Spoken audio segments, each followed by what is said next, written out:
ತುಂಗಭದ್ರಾ ಜಲಾಶಯದಲ್ಲಿ ಆದಂಥ ಬೆಳವಣಿಗೆ 19ನೇ ಗೇಟ್ ಏನು ಕಿತ್ಕೊಂಡು ಹೋಯಿತು, ಅದರ ಪರಿಣಾಮವಾಗಿ KRS ಬಗ್ಗೆಯೂ ಕೂಡ ಪ್ರಶ್ನೆ ಬಂತು. ಅದಾದ ನಂತರ ಈಗ ಹಾಸನದ ಹೇಮಾವತಿ ಜಲಾಶಯದ ಬಗ್ಗೆಯೂ ಕೂಡ ಪ್ರಶ್ನೆ ಬರ್ತಾ ಇದೆ. ಸೊ ಅಲ್ಲಿ ಅಧಿಕಾರಿಗಳಿಗೆ ಪರಿಶೀಲನೆಯನ್ನ ಮಾಡಿದ್ದಾರೆ. ಜಲಾಶಯದ ಕ್ರಸ್ಟ್ ಗೇಟ್ ಸುರಕ್ಷತೆ ಬಗ್ಗೆ ಮಾಹಿತಿಯನ್ನ ಸಂಗ್ರಹ ಮಾಡ್ತಾ ಇದ್ದಾರೆ.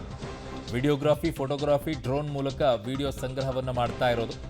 ಸರ್ಕಾರಕ್ಕೆ ವರದಿಯನ್ನ ಮುಖ್ಯ ಇಂಜಿನಿಯರ್ ಮಂಜುನಾಥ್ ಅವರು ಕೊಡಲಿದ್ದಾರೆ. ಈಗಾಗಲೇ ಡ್ಯಾಮ್ ವರದಿಯನ್ನ ಸರ್ಕಾರಕ್ಕೆ ಜಿಲ್ಲಾಧಿಕಾರಿಗಳೇ ಸತ್ಯಭಾಮ ಅವರು ನೀಡಿದ್ದಾರೆ. ಮತ್ತೊಂದು ಕಡೆಗೆ ಪಬ್ಲಿಕ್ ಟಿವಿಯಿಂದ ರಿಯಾಲಿಟಿ ಚೆಕ್ ಕೂಡ ನಡೀತಾ ಇದೆ. ಹಾಸನ ತಾಲೂಕಿನ ಗೋರೂರಿನಲ್ಲಿರುವಂತಹ ಹೇಮಾವತಿ ಜಲಾಶಯದ ಬಗ್ಗೆ ಕೂಡ ಈಗ ಮಾಹಿತಿಯನ್ನ ಸಂಗ್ರಹ ಮಾಡ್ತಾ ಇದ್ದಾರೆ. ಹೇಗಿದೆ, ಯಾವ ಪರಿಸ್ಥಿತಿಗಳಿದ್ದಾವೆ, ಇಲ್ಲೇನಾದರೂ ಸಮಸ್ಯೆ ಇದೆಯಾ? ಕಾರಣ ಬಹಳ ಡ್ಯಾಮ್ಗಳು ತುಂಬ ಆಗಿದೆ. ಈಗ ಪ್ರೆಷರ್ ತುಂಬ ಜಾಸ್ತಿ ಇರುತ್ತೆ. ಅದನ್ನು ತಡೆದುಕೊಳ್ಳುವಂಥ ಶಕ್ತಿಗಳ ಗೇಟ್ಗಳು ಇದೆಯಾ ಇಲ್ವಾ, ಈಗಿನ ಪರಿಸ್ಥಿತಿ ಅದೆಲ್ಲವೂ ಕೂಡ ಈಗ ಚೆಕ್ ಮಾಡ್ತಾ ಇದ್ದಾರೆ.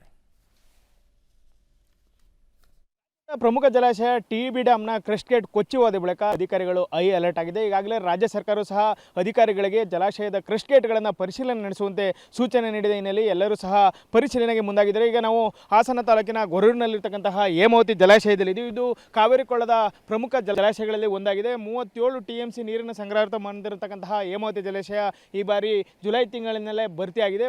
2922 ಅಡಿ ಇರತಕ್ಕಂತಹ ಜಲಾಶಯದಲ್ಲಿ 2922 ಅಡಿಗಳಷ್ಟು ಈಗ ನೀರು ಸಂಗ್ರಹವಾಗಿದೆ. ತುಂಗಭದ್ರಾ ಡ್ಯಾಮ್ನ ಏನು ಕ್ರಸ್ಟ್ ಗೇಟ್ ಕೊಚ್ಚಿ ಹೋಯಿತು, ಅದಾದ ಬಳಿಕ ಅಧಿಕಾರಿಗಳು ಅಲರ್ಟ್ ಆಗಿರ್ತಕ್ಕಂಥದ್ದು. ಈಗ ರಾಜ್ಯ ಸರ್ಕಾರ ಅಧಿಕಾರಿಗಳು ಸಹ ಒಂದು ಸೂಚನೆ ನೀಡಿದೆ. ಈ ಸೂಚನೆ ಬೆನ್ನಲ್ಲೇ ಈಗ ಹೇಮಾವತಿ ಜಲಾಶಯಕ್ಕೆ ಮುಖ್ಯ ಇಂಜಿನಿಯರ್ ಆದಂಥ ಮಂಜುನಾಥ್ ಇರ್ಬೋದು, ಸೂಪರಿಂಟೆಂಡೆಂಟ್ ಇಂಜಿನಿಯರ್ ಜ್ಯೋತಿ ಸೇರಿದಂತೆ ಹಲವು ಅಧಿಕಾರಿಗಳ ತಂಡ ಆಗಮಿಸಿ ಕ್ರಸ್ಟ್ ಗೇಟ್ಗಳನ್ನು ಪರಿಶೀಲನೆಯನ್ನು ಸಹ ಮಾಡ್ತಾ ಇದೆ. ಅಲ್ಲದೆ ಡ್ರೋನ್ ಹಾರಿಸುವ ಮೂಲಕ ಎಲ್ಲ ಕ್ರಸ್ಟ್ ಗೇಟ್ಗಳು ಯಾವ ಸ್ಥಿತಿಯಲ್ಲಿದೆ ಅನ್ನೋದನ್ನು ಪರಿಶೀಲನೆ ಮಾಡಿ ಸರ್ಕಾರಕ್ಕೆ ವರದಿಯನ್ನು ನೀಡಲು ಸಹ ಈಗ ಏನು ತಯಾರಿಯನ್ನು ನಡೆಸಿರ್ತಕ್ಕಂಥದ್ದು. ಈಗಾಗಲೇ ಹೇಮಾವತಿ ಜಲಾಶಯ ಪ್ರಮುಖವಾದಂತಹ ಜಲಾಶಯವಿದು ಕಾವೇರಿಗೆ ಪ್ರಮುಖ ನೀರಿನ ಮೂಲವೂ ಆಗಿದೆ. ಅಲ್ಲದೆ 6 ಲಕ್ಷ ಹೆಕ್ಟೇರ್ ಪ್ರದೇಶಕ್ಕೆ ಈ ರೈತರಿಗೆ ನೀರು ಹಾಗೂ 24 ತಾಲೂಕುಗಳ ಲಕ್ಷಾಂತರ ಜನರಿಗೆ ಕುಡಿಯುವ ನೀರನ್ನು ಒದಗಿಸುತ್ತದೆ. ಈ ಜಲಾಶಯವನ್ನು ಪ್ರತಿ 6 ತಿಂಗಳಿಗೊಮ್ಮೆ ಕ್ರಸ್ಟ್ ಗೇಟ್ಗಳೇ ಎಲ್ಲವನ್ನೂ ಸಹ ಪರಿಶೀಲನೆ ಮಾಡಲಾಗ್ತಿದೆ. ಆದರೂ ಸಹ ಸುರಕ್ಷತೆಯ ದೃಷ್ಟಿಯಿಂದ ತುಂಗಭದ್ರಾ ಡ್ಯಾಮ್ನಲ್ಲಿ ಯಾವಾಗ ಕ್ರಸ್ಟ್ ಗೇಟ್ ಕೊಚ್ಚೋಯ್ತೋ ಅದಾದ ನಂತರ ಎಲ್ಲ ಅಧಿಕಾರಿಗಳು ಈಗ ಕ್ರಸ್ಟ್ ಗೇಟ್ಗಳನ್ನು ಪರಿಶೀಲನೆ ಮಾಡ್ತಿದೆ.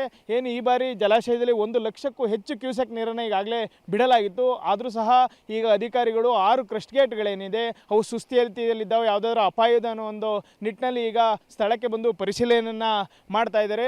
ಇದು ಕಾವೇರಿ ಕೊಳ್ಳದ ಪ್ರಮುಖ ಜಲಾಶಯ ಆಗಿರೋದ್ರಿಂದ ಹೇಮಾವತಿ ಜಲಾಶಯ ಸಹ 1979ರಲ್ಲಿ ನಿರ್ಮಾಣ ಮಾಡಿದೆ. ಅದಾದ ಬಳಿಕ 6 ತಿಂಗಳಿಗೊಮ್ಮೆ ಈ ಕ್ರಸ್ಟ್ ಗೇಟ್ಗಳನ್ನು ಏನು ಪರಿಶೀಲನೆ ಮಾಡಿ ಅದಕ್ಕೆ ಅಗತ್ಯ ಇರತಕ್ಕಂತಹ ಎಲ್ಲ ರೀತಿಯ ರಿಪೇರಿ ಇರ್ಬೋದು, ಗ್ರೀಸ್ ಹಾಕೋದ್ರು ಎಲ್ಲವನ್ನೂ ಸಹ ನಿರ್ವಹಣೆ ಮಾಡಲಾಗ್ತಾ ಇದೆ.